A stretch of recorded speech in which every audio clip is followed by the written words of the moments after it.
Welcome to pungi TV. एक बहुत ही सुंदर जंगल में सोनी चिड़िया अकेले रहती थी। उसका कोई भी नहीं था। वो बहुत ही कष्ट से अपना जीवन जी रही थी। न घर में खाने के लिए खाना था, न पीने के लिए पानी। उसका जीवन बहुत ही कष्ट से गुजर रहा था। उसी जंगल में एक सुंदरी कौवी भी रहती थी। वो स्कूल के पास आइसक्रीम बिक्री किया करती थी और उसका जीवन बहुत ही खुशी खुशी गुजर रहा था। एक दिन सोनी चिड़िया अपने मन में सोचती है, क्यों ना मैं काम स्टार्ट करूं। वैसे भी अब गर्मियों का मौसम भी आ गया है। मैं आइसक्रीम बेचने का काम शुरू कर दूं। मेरे पास कुछ पैसे रखे हुए हैं। मैं उनसे ही आइसक्रीम ले लेती हूं और स्कूल के पास बिक्री करने के लिए चली जाती हूं। फिर दूसरे ही दिन सोनी चिड़िया वही करती है। वो आइसक्रीम का ठेला लेकर स्कूल के पास बेचने के लिए पहुंच जाती है। फिर वो जोर जोर से चिल्लाने लगती है, आइसक्रीम ले लो, आइसक्रीम, ठंडी ठंडी मीठी आइसक्रीम ले लो। जल्दी जल्दी आओ और स्वादिष्ट आइसक्रीम खाकर जाओ। जब सुंदरी कौवी सोनी चिड़िया को देखती है तो वो अपने मन में कहती है, अरे ये कौन है और इसकी हिम्मत कैसे हुई मेरे इलाके में आइसक्रीम बेचने की। मुझे इसकी अच्छे से खबर लेनी पड़ेगी, वरना सारे बच्चे नए आइसक्रीम के ठेलों को देखकर उसी के पास में चले जाएंगे। मुझे इसे यहाँ से भगाना पड़ेगा, वरना मेरा धंधा तो चौपट ही हो जाएगा। मैं अभी जाती हूँ और इसे भगाती हूँ, नहीं तो देर हो जाएगी। उसके बाद सुंदरी कौवी सोनी चिड़िया के ठेले के पास चली जाती है। अरे वो चिड़िया, तुम कौन हो और तुम्हारी इतनी हिम्मत कि तुम मेरे इलाके में अपना ठेला लगाओ। चलो जल्दी से हटा लो अपना ठेला, कहीं दूसरी जगह अपना ठेला लगा लो। कहीं दूसरी जगह जाओ और वहीं पर अपना आइसक्रीम बिक्री करो।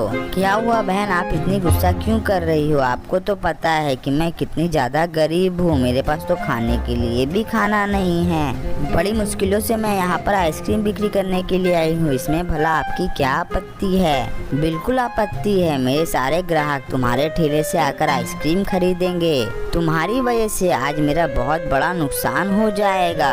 चलो जल्दी से हटाओ अपना ठेला यहाँ से। बहन मुझ पर रहम करो, मुझे भी अपना धंधा यहीं पर चलाने दो।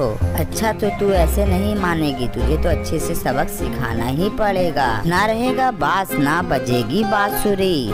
फिर सुंदरी कौवी सोनी चिड़िया का ठेला तोड़ देती है और उसके सारे आइसक्रीम बिखेर देती है। अब चल भाग यहाँ से। आज के बाद तू अगर यहाँ नजर आई तो मैं भी तेरा यही हाल करूँगी जो अभी मैंने तेरे ठेले का हाल किया है। उसके बाद सुंदरी कौवी वहाँ से चली जाती है। अपने ठेले का ये हाल देखकर सोनी चिड़िया बहुत ही ज्यादा रोने लगती है। हे भगवान, मैंने उसका क्या बिगाड़ा था जो उसने मेरी ये हालत कर दी। अब मैं कहाँ जाऊँ, किससे मदद मांगू? मेरी मदद करने वाला तो कोई भी नहीं है। मेरे पास तो अब कुछ पैसे भी नहीं बचे और ना ही कुछ सामान है जिसे मैं गिरवी रखकर पैसे लाऊं। इसी तरह देखते ही देखते कुछ दिन निकल जाते हैं और इधर सोनी चिड़िया की हालत और ज्यादा खराब हो रही थी। उसके पास अब खाने के लिए जरा भी खाना नहीं बचा था।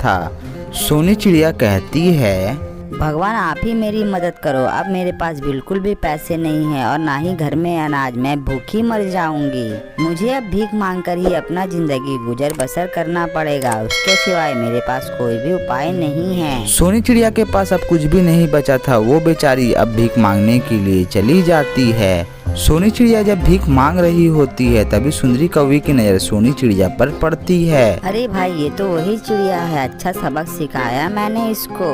अब इसके पास कोई भी काम नहीं बचा। अब तो ये भीख मांग रही है। भैया भगवान के नाम पर दे दो भैया, 2 दिन से मैंने कुछ नहीं खाया है। सोनी चिड़िया को भीख मांगता हुआ देखकर सुंदरी कौवी बहुत ही ज्यादा खुश हो जाती है। फिर सुंदरी कौवी सोनी चिड़िया के पास जाती है। अरे वाह सोनी चिड़िया, तुमने तो अच्छा धंधा शुरू किया है भीख मांगने का।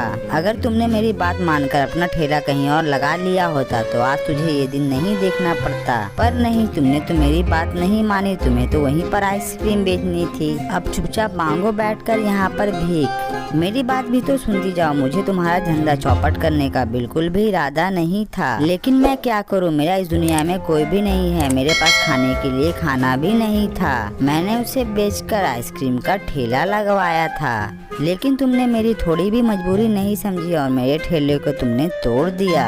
तुमने तो मेरी बात सुनी भी नहीं, ना ही मेरी मजबूरी समझी। बस तुमने जो करना था तुमने कर दिया। तुमने मेरी मजबूरी जाने बिना मेरा पूरा संसार उजाड़ दिया और मेरे ठेले को तोड़ दिया।